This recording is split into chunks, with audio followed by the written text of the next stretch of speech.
I think it's a feeling you get here when you're in Rock Hill. I always hear it, that people are like, God, this is just so great. It's such a small, cute little town with so much culture and history. And that's exactly, I mean, I think that's our murals speaking to people. The public art scene in Rock Hill, it's pretty dope. It's a lot going on. I had no idea. It's free art in a way. It gives you a little bit of cheer when you pass it. No matter who you are, no matter what time of day it is, you're going to encounter these pieces, and it really transforms an area in ways that many people don't expect. It evokes an emotion or evokes a conversation, even if it is, oh, I don't like that. Well, why? I think the murals are just lovely. I like the fact that they show a great deal of pride. I find them to be very inclusive. When we have opportunities to have art and expression in our community that shares our stories, it's a very powerful thing. I think Rock Hill has realized the importance of quality of life and what art means in quality of life. Rock Hill is an amazing example for other cities and towns all across the country that this is possible. We could look back at all of these works and imagine what was going on in our society at that time. What were we thinking? What were we feeling? What were we attempting to express?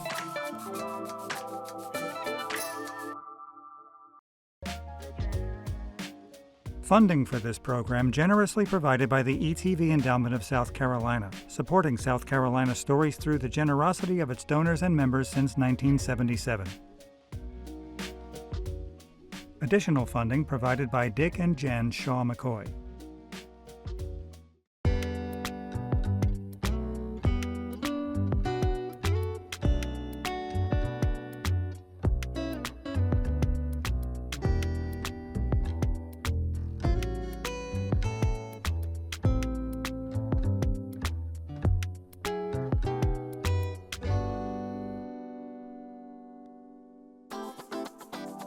The murals of Rock Hill really are a testament to the people of Rock Hill. You see a lot of individuality in these murals. You see a lot of passion about what we could be as a community or as people. But when you scratch below the surface a little bit, you recognize that but for the people of Rock Hill and what they wanted to contribute, you wouldn't have any of this. About a decade or so ago, our city council at the time, our mayor at the time, decided it made a lot more sense for us to pull in development into the center city rather than seeing commuters come and staying at a apartment complex off I-77 and really never getting solidified into the fabric of life of our community.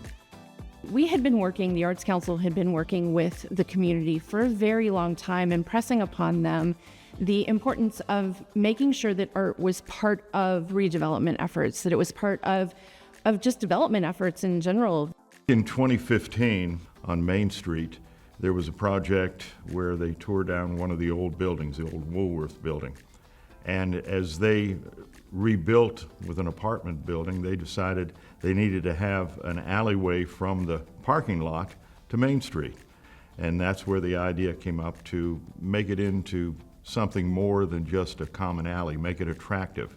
And that's where the idea came up to put a mural up. And then the Rock Hill Economic Development Corporation, seeing the success of the Freedom Walkway, decided that they would evolve into a placemaking committee. The placemaking committee, which is part of the Rock Hill Economic Development Corporation, sat down and intentionally began developing public art projects that would beautify, that would engage the public, and would bring work to artists. They would also create spaces where people would want to spend time in the downtown area longer than they would have if it wasn't here. I think the business community saw this as an opportunity for them really to not only make money, but also as a place to really bring up the way that people experience being in Rock Hill, wanting to be here and then wanting to come back. We earmarked, I think, 8 different alleys or 8 different areas that were coming from parking lots into Main Street or to vital arteries within the city. And after that, I believe the city recognized this would become an attraction where people would want to come to Rock Hill to see the murals. So it became a community effort. You got the government, the City of Rock Hill Economic Development Corporation, the Women's Arts Initiative, the community, and that's how it started to become a thing. I would say the collective portfolio of the murals and the public art are a shared collective vision of our community. I think we're up to more than 20 different murals at this point, which is phenomenal. We have murals by renowned artists like Shepard Fairey, but also really talented local and regional artists as well.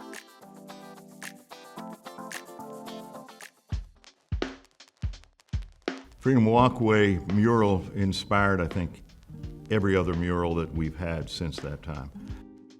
Juan Logan from Charlotte was the gentleman who designed it. There were a lot of parts of the mural that were original. He implemented his artistic ideas and developed it into a tribute to the Friendship Nine. The Friendship Nine, the gentleman who said jail no bail. We will go to jail for sitting at this lunch counter. We will not pay bail. I think most importantly, it acknowledges where Rock Hill has been, what it has gone through, what it continues to go through. We never imagined, you see, that this whole process of striving for, in terms of achieving freedom, that we have actually arrived there. It's an ongoing process. So the impetus of the project was the vacating of their sentences for trespassing. And the idea of opening up the docket book was the big idea for the walkway. And you can see the brick is flowing, and also the reference to the Catawba River. And then we also have areas of the basket weave patterning, which was a reference to the tradition of the Catawba Indians. And you can see, you know, the spider lilies and the dogwoods on the top of the wall celebrating the native plants of Rock Hill. The Freedom Walkway is actually an award-winning public art piece. It also includes stools for you to sit on and reflect. And at the back side of it, there's a courtyard. And in that courtyard, each year we honor groups or individuals who have fought for civil rights in our communities. And those change over in the fall of each year. So we make sure that everyone who has struggled to achieve civil rights for all has their moment to shine. Now, I was first reached out to by the city, their arts council. They pitched the idea of the Mural Mile. They wanted to create a bright and vibrant, welcoming mural that would engage visitors to Rock Hill. Spray paint is the most effective and efficient for things like this, especially when you're working with highly textured walls or surfaces that aren't the ideal. The aerosol propulsion is brilliant for getting into all those nooks and crannies and having a consistent finish at the end of the line. I like to use all of the colors. I like to do a lot of convoluted layering so that every time you view a piece, you see something new, hidden in layers. The mural is on White Street. It's on the side of what was Dust Off Brewing. This beautiful spider lily, which is a native of the Catawba and only grows in 2 parts of the world. It's this beautiful symbol to the area. This is the main focus, and Rock Hill is spelled out in the background. It was the first thing that Rock Hill was like, wow. I mean, you had to drive by. And it brought so many people out. I actually worked on 2 of Rock Hill's murals. Beyond that one, I worked on a project on the side of the public library, a piece that celebrates Vernon Grant in collaboration with the artist Jill Pratson. Vernon Grant was an illustrator who lived in Rock Hill the latter years of his life. Prior to that time, he was a New York illustrator for some of the great magazines in the country. His work inspired the work of Walt Disney. Of course, he's most famous for Snap, Crackle, and Pop. My daddy created Snap, Crackle, and Pop in the 1930s. It was the largest advertising campaign in history at that time. So we were fortunate enough to hire a lady by the name of Jill Pratson. Jill's a New York illustrator. She restores illustrations of many of the famous artists, and she had studied Vernon Grant. We contracted her to put together a tribute to one of our favorite sons. I was hired to execute her vision. With this particular mural, unlike just a singular flat surface, we had to deal with cornering, alternating surfaces. Jill did a brilliant job of treating these as almost individual pages in a book, tying in these individual elements in Vernon Grant's style and homages to his legacy, while also tying in things that are culturally relevant to Rock Hill. After World War II, his eyesight was not very good, so he came to Rock Hill to be a farmer. Then he went to work at the Chamber of Commerce and Urban Renewal, and he had a lot of influence on how Rock Hill's growth took place. I think Daddy would really like seeing his artwork displayed like that, because it's a very good rendition of his work through his life. He'd be very proud of it.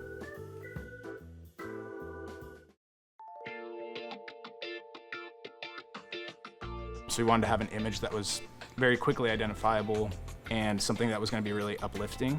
And so we came up with the idea to use a child drawing her dreams on the wall. And I have a really good friend here, and he has two beautiful daughters. One of them is SJ. She's really cool, and she was very down to sit for photos and reference shots for this mural. I did ask SJ what she would like on the wall, and she said something space related. So it wasn't a drawing that she had done, but it was something that I drew just digitally, and I drew her in the spaceship as well. And I made a very conscious decision to silhouette her face, because I think when kids pass by, it will be easier for them to envision themselves in that position or themselves on that wall wearing that hoodie. We wanted to make it, not overly representative of Rock Hill, but just have some kind of smaller nods. And so I took the tag off of her hoodie and edited that digitally to say 1852, which is when Rock Hill was incorporated.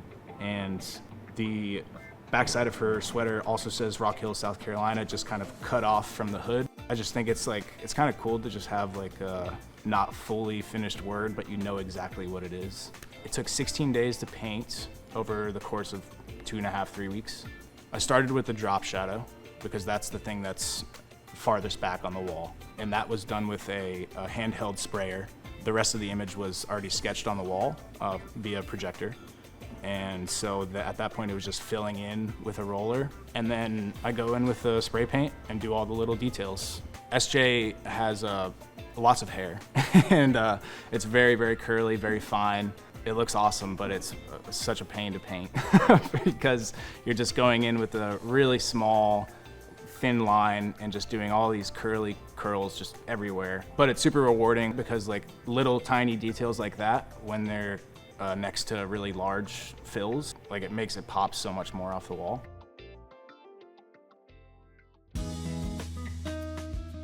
There are so many different expressions throughout the Mural Mile, and ours was more focused in a nature space. And our mural is called The Light of a New Dawn, and it's meant to be as if you've just arrived to the lake and the sun is rising and you're seeing all of the creatures. The ducks are flying, the butterflies are floating around. Everyone is waking up for the day, and we chose all of the different wildlife and flora and fauna that are all throughout South Carolina, just to connect with the space and to talk about being in this present moment, appreciating Mother Nature, pouring back into that space so that we can all have a prosperous future. And without protecting the earth, we're all in trouble if we don't pour that love into the space. When I'm in the flow of painting, or when I get to connect with a community member that stops by and has questions or is very curious or excited or has interesting opposite feelings of what are you doing here and what's going on here? So just having those conversations, for me, that is where I feel most in flow. Just to make those connections, and it might sound silly, but it's like energy coming from my heart through my hands to the wall, and my intention is to put as much love as I can into those pieces. A mural brings new life and color to spaces that might otherwise go unnoticed, and hopefully takes people on adventures in ways that they might not have expected. Even though we have a mock-up, usually 99% of the time we just make things up on the fly as we go. We just had so much fun hearing from locals what made them feel most at home and connected with the space, and that's kind of what you see throughout the piece. Perhaps the most prominent mural in the community is the Shepherd Ferry. It's a huge mural, and it's done by a gentleman who has roots here in Rock Hill.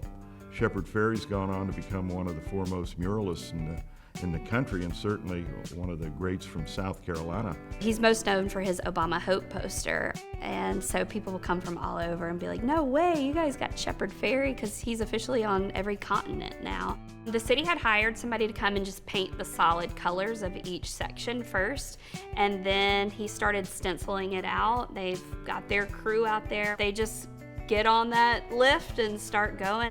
But he involved people from the community. In fact, some of our staff members got to get in there and help paint with it, which makes it even more special to say you got to be a part of that history here.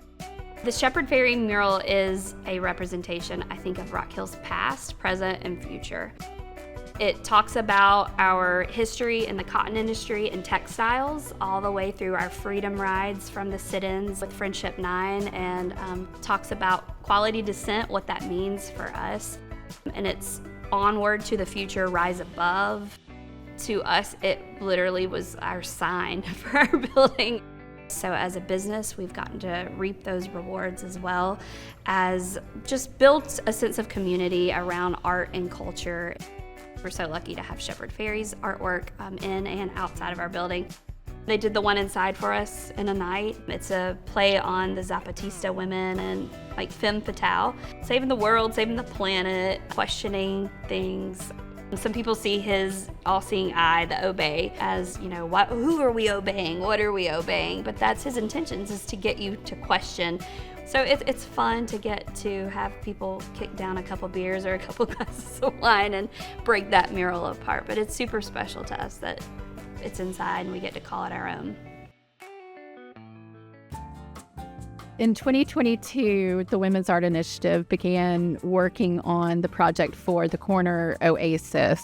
And we're excited about having a green space that also was adjacent to a wall. So we broke it into two parts. When we started and wrote our call for proposals, we had a theme, which was to have a space that would instill a sense of inspiration, but also maybe entice our community members to take a moment to breathe. So when the proposals come in, it's a little bit like Christmas Day or your birthday, because the exciting thing is to see what artists and designers visualize in their concepts and possibilities of the space. So this mural is situated in kind of a little pocket park, so to speak. It is the backdrop for a beautiful sculpture that's representative of a flower. Our concept for this mural was Zen Garden. Big magnolias and Carolina jasmine and the birds, the Carolina wren, the native butterflies. We used the word reflect. We thought that would be, it's a beautiful thing to think about. And I think that's part of what we're going to leave behind. Reflect upon what? Reflect upon your life, reflect upon your surroundings around nature, what's happening in the world. Reflect about, your own impact on the world around you. It's a great question to just kind of put out there for folks to just ponder. And we hope that people will. After nearly 10 years, it's certainly enlightening and it's certainly encouraging to see how many individuals and how many organizations have stepped up and tried to be a part of this mural mile, and some have done it very successfully. One in mind is Alex DeLarge and the beautiful mural that he has out on Cherry Road that depicts Latino figures of history and art. They're 5 individual portraits of Mexican iconic figures, and essentially they're very influential in the Mexican community. They're all from what we call Mexico's Golden Age. This was 100% funded by our family so that the community that is around us will know that we're here and where we're represented. You know, being the fact that we are so far from home. That's why it's been so important to us for it to be here.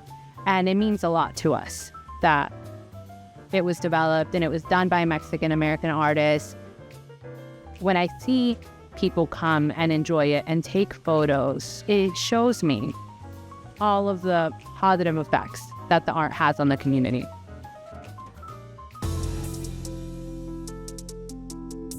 Other murals in the community on the south side of Rock Hill include the mural on the side of the pharmacy. That's a great one that pays tribute to Booker T. Washington.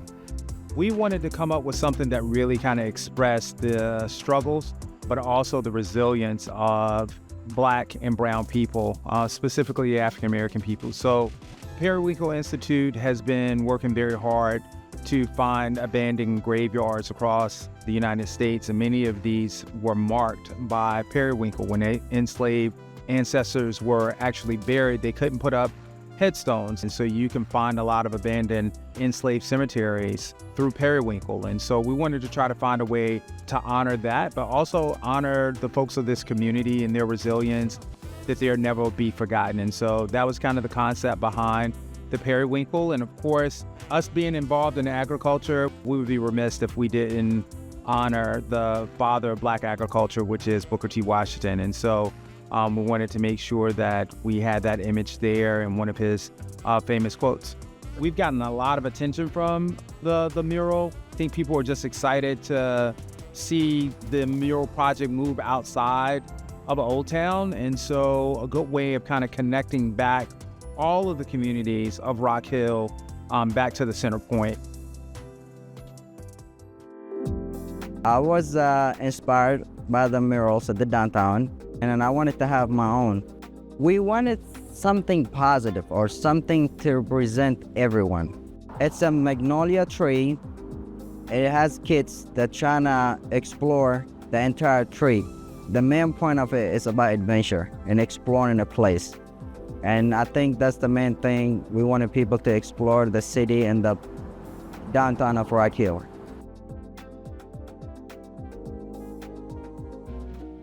Some color on this wall, an image on this wall, or even on this street is really, it's helping us, isn't it? It's enhancing where we live. You're getting some expression out and communicating something about the community, about the place, the space, that, you know, it must really need to be said.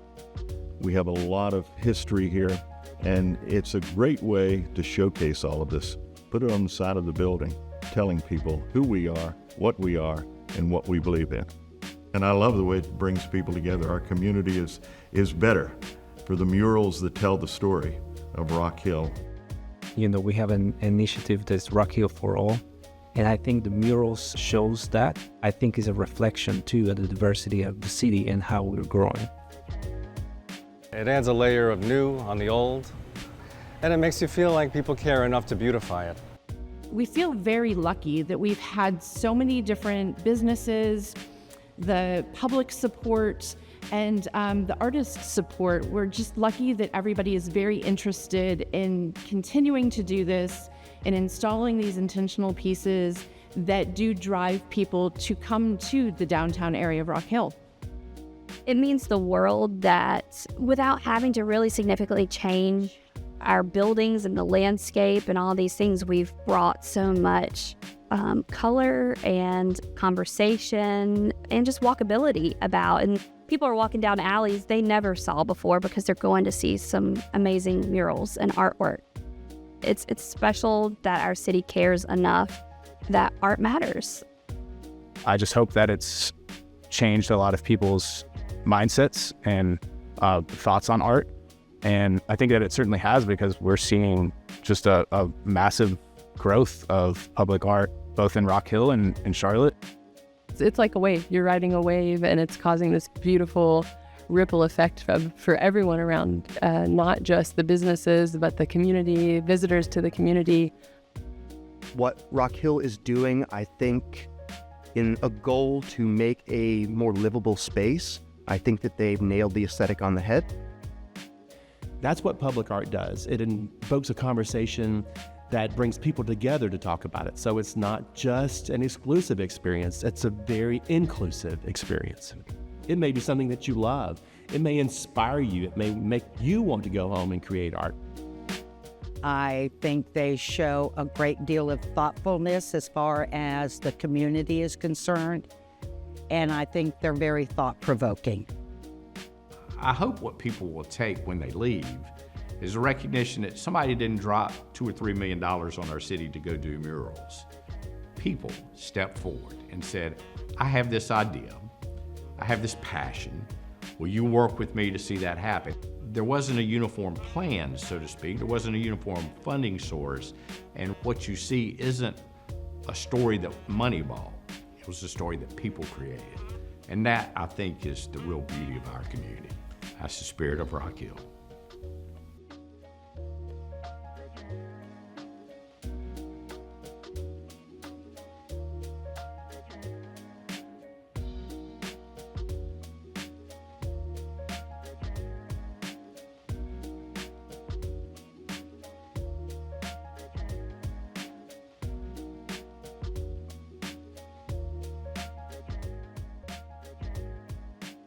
Funding for this program generously provided by the ETV Endowment of South Carolina, supporting South Carolina stories through the generosity of its donors and members since 1977. Additional funding provided by Dick and Jen Shaw McCoy.